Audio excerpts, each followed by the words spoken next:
গরম গরম নান আর চানা মশলা দিয়ে শুরু হলো বিয়েবাড়ির খাওয়া।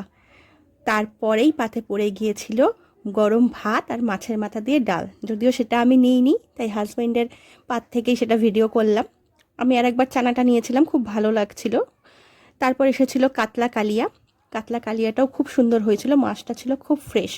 আর তার মধ্যেই দেখতে পাচ্ছেন এসে গেছে, পাতে পড়ে গেছে ফ্রায়েড রাইস আর চিকেন কষা আর সাথে স্যালাড। কিন্তু চিকেন কষাটার থেকে আমার মাছটা খেতে খুব ভালো লাগছিল বলে আমি আরও একটা মাছ নিয়ে নিয়েছিলাম। এবং তারপর এসে গেছে চাটনি আর পাঁপড়। এই চাটনিটা খেতে খুব সুন্দর লাগছিল। এই সব কিছুর পর চাটনিটা দিয়ে পাঁপড়টা দিয়ে খেতে বেশ ভালো লাগছিল। খেতে খেতেই এসে গেল রসগোল্লা আর পান্তুয়া। তো আমি রসগোল্লাটা খুব একটা পছন্দ করি না, আমার মেয়ে খুব পছন্দ করে, ছোটো মেয়ে খাচ্ছিল, আমি ওর থেকে নিলাম, ওর থেকে ভিডিওটা করলাম। আর পান্তুয়াটা খেতে আমার বেশ ভালো লাগে, সেটা আমি নিয়েছিলাম।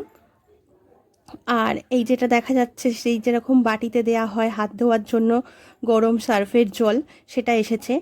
তো আমার ছোটো মেয়ে কখনো দেখেনি, তাই ও খুব ইন্টারেস্টেড ছিল যে জিনিসটা কি। ওর পছন্দের ফেভারিট পিঙ্ক বাটিটা সবার আগে নিয়ে নিয়েছে।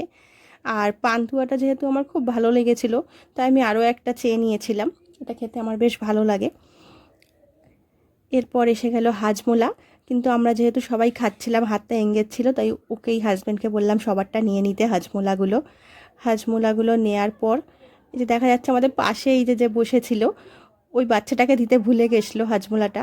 ও তখন তারপর আবার চাওয়াতে চলে যাচ্ছিল। তো সেটাই ওকে বলা হচ্ছে যে ওকে না দিয়ে চলে যাচ্ছিল কি করে। আর সব শেষে আইসক্রিম। আইসক্রিমটা যেহেতু স্টলে ছিল, তাই খাওয়ার পর চলে গেলাম স্টল থেকে আইসক্রিমটা খেতে। এটা না হলে তো পুরো খাবারটাই ইনকমপ্লিট। ব্যাস, আইসক্রিম খেয়ে আজকের খাওয়াটাকে পুরোপুরি কমপ্লিট করলাম। আইসক্রিমটা তো ছিল খুবই ভালো, দেখেই বুঝতে পারছেন আমার খাওয়া দেখে।